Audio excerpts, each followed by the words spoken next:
we found this in the public domain, public access.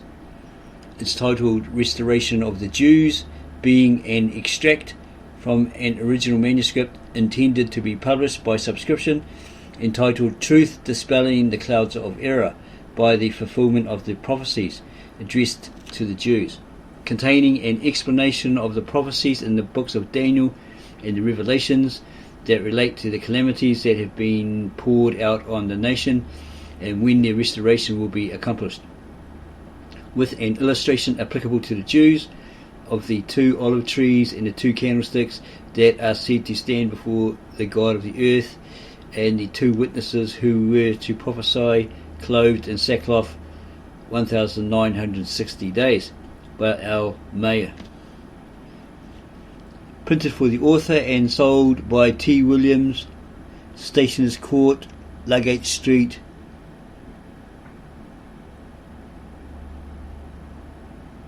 West Smithfield, 1802, so that would probably be in England. Address to the Jews.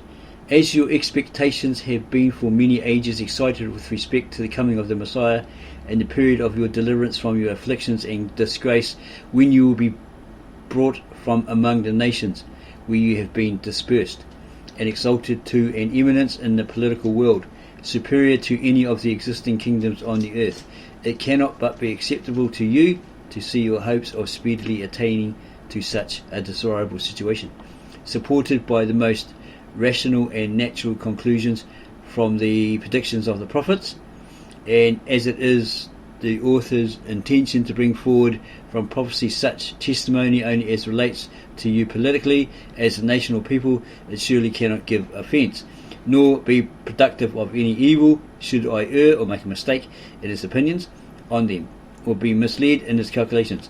And since it is declared in the 11th chapter of Isaiah that the Lord shall set his hand again the second time to recover the remnant of the people, and to assemble the outcasts of Israel, and gather together the dispersed of Judah from the 4 corners of the earth.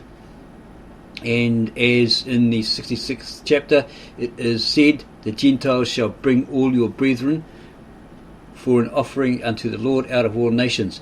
It doeth not appear that you are required to use any means in opposition to the governments under which you live, or deviate from your allegiance to their sovereigns, or to hearken to any call from those who may come forward, influenced by motives of ambition and aggrandizement, with a view to induce you to engage in war, to accomplish your restoration, but that you are to wait until that period spoken of Isaiah 19:19, when there shall be an altar unto the Lord in the midst of the land of Egypt, and a pillar at the borders thereof to the Lord. At that time it appears, according to Isaiah 18, a nation will come forward for your deliverance, denominated a land, shadowing with wings, that it is giving support and protection to the distressed. And his footnote indicated there. It may be proper to observe that although the commencement of the chapter is rendered by the translators as a denunciation of vengeance, woe to the land, yet it was the opinion of some ancient Jewish writers that it is to be considered as a call or acclamation, as O land, in which light the author here considers it, from its natural connection with the subject of the prophecy, which indisputably refers to the restoration of the Jews, who are represented as a people scattered and peeled, a nation meted out and trodden under foot, whose land the rivers have spoiled. For that nation is described as sending ambassadors by the sea, and saying, Go, you swift messengers, to a nation scattered and peeled, to a people terrible from their beginning hitherto, a nation meted out and trodden down, whose land the rivers have spoiled, to bring them as a present to the place of the name of the Lord of hosts, the Mount Sion. Though Christians, in your estimation, may appear to be a deluded people, and though your prejudices against them are exceedingly powerful, yet the author hoped that you would bear with him whilst he brought forward a prophecy from their records, which joins in evidence with those of your prophets, and pointing out the period when your restoration will be accomplished. The prophecy to which the author alluded is recorded in the 11th chapter of the Revelations, and was written by St. John in the reign of Nero, previous to the destruction of Jerusalem by the Roman Emperor Vespasian. Yeah, he was a tyrant. He was one of the really cruel ones, right? Even Nero had to turn his head and look the other way at the atrocities he was performing, according to Tacitus, the Book of Histories, or the Annals of Tacitus.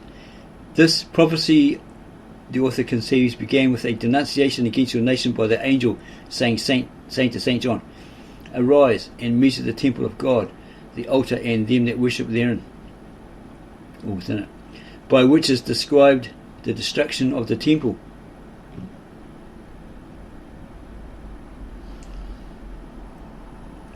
The abolition of its sacrifices and ordinances, and the termination of your existence as a nation. These predictions were accomplished shortly after the delivery of the prophecy, in which the author conceives that your nation is described by the appellation of two witnesses, who were to prophesy 1,260 days, or so many days, right?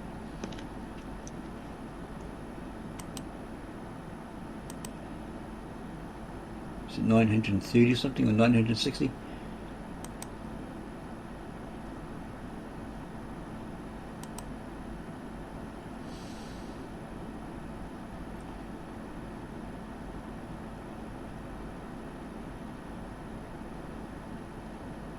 They were clothed in sackcloth. These are the two olive trees and the two candlesticks standing before the God of the earth. It is said that these have power to shut heaven that it rain not in the days of their prophecy, and have power over waters to turn them to blood, and to smite the earth all plagues as often as they will. But those witnesses have been supposed, in the general opinion of commentators, to have a reference to the Albigenses and Waldenses, a people that sprang up in 1160, who dissented and separated themselves from the opinions and superstitions of the Church of Rome, spread themselves over a considerable part of Europe, and were supposed to be politically slain in France by Louis XIV in 1685. It is not probable that these two witnesses could allude to that people, for they cannot be said, in any sense whatever, to shut heaven that it rain not in the days of their prophecy, nor to have power over waters to turn them to blood, nor to smite the earth or plagues, as often as they will. In the 7th verse it is said that when these two witnesses shall have finished their testimony, the beast that ascendeth out of the bottomless pit shall make war against them, and shall overcome them, and kill them. 8th, and their dead bodies shall line the street of the great city, etc. The two witnesses thereof cannot justly be supposed to represent those who supported the Christian religion in France. For though they were excluded from the exercise of their religion in that country, yet they could not be said to be a dead body, as they united with those who supported their principles in other nations to whom they fled for protection. The author then considers the 3rd verse of this chapter, already cited, as a promise to your fathers, that although their temple was to be destroyed, the ceremonial law abolished, and they themselves to be politically a dead body, yet their offspring should not be totally destroyed as a people, but should prophesy, clothed in sackcloth, 1260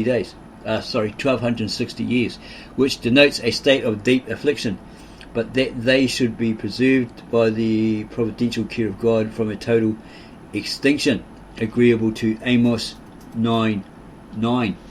I will sift the house of Israel among all nations, as corn is sifted in a sieve, yet shall not the least grain fall upon the earth. The time of their adversity commenced in or about the year 538, when they were wholly deprived of their political existence in Persia, where until that time they possessed cities and estates, and reaped many advantages as a distinguished people and favoured nation. This period of their adversity the author supposes was to have terminated in the year 1798. The 4th verse the author conceived to be intended as a description of the people or nation that was represented by the witnesses at the time the prophecy was delivered to St. John. It is said of them, "These are the two olive trees and the two candlesticks standing before the God of the earth." and they are considered as witnesses then in being. I will give power unto my two witnesses. Those expressions, the author conceives, alluded to the Jews as two distinct bodies of people in union with each other, holding up the moral and ceremonial laws to the world as the power of God, by which his will was made known, and his judgments declared to the Gentiles. The appellation of witnesses, therefore, may be truly applicable to you, as they may be considered as delivering a testimony for God, and are called his witnesses. Isaiah 63:12. Ye are my witnesses that I am God, and you may justly be considered as God's witnesses in every age, since you were first known as a people.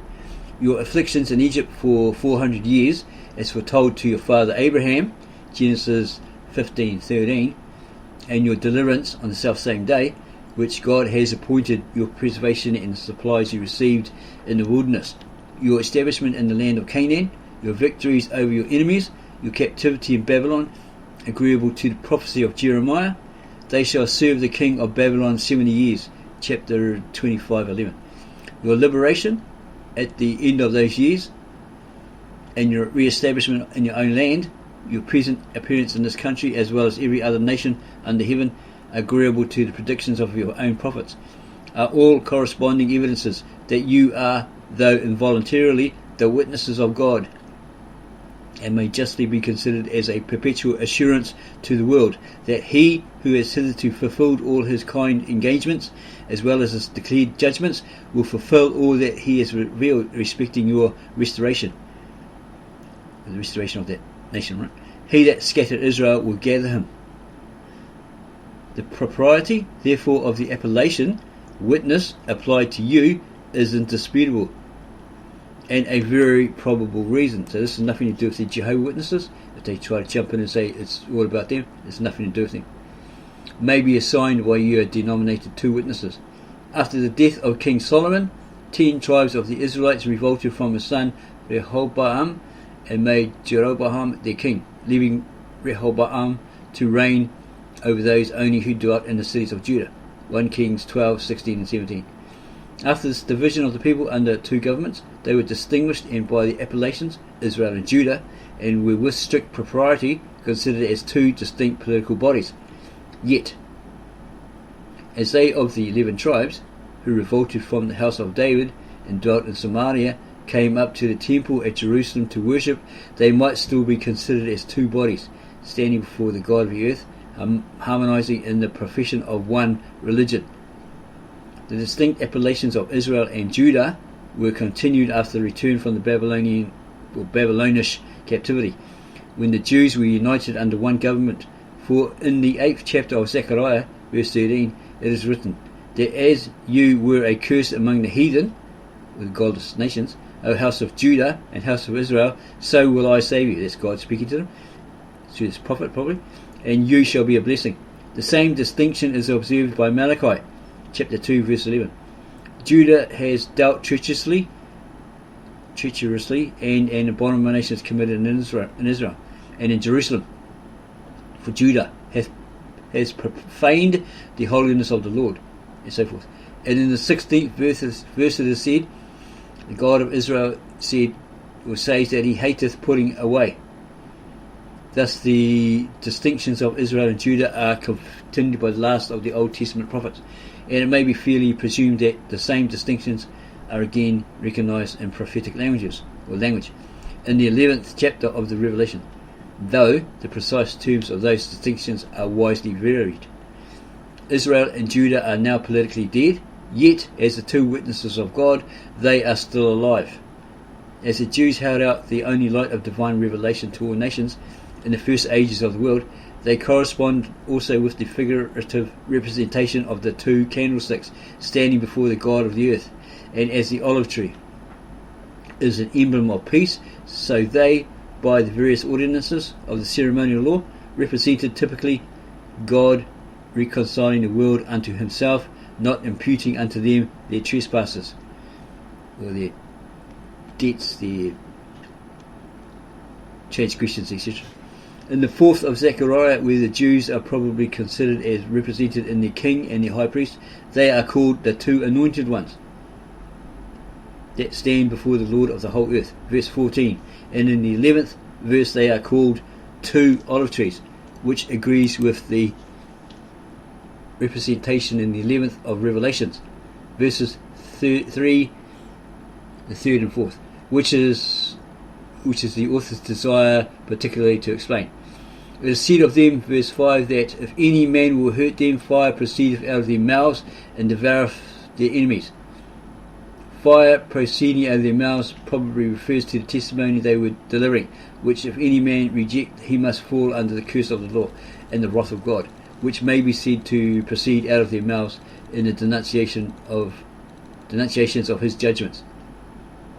They are also said to have power to shut heaven that it rain not in the days of their prophecy, and to have power over the waters to turn them into blood, and to smite the earth with plagues as often as they will. This seems to have an immediate allusion to the miracles performed by their prophets from Moses and Aaron to Zerubbabel and Joshua at their return from Babylon.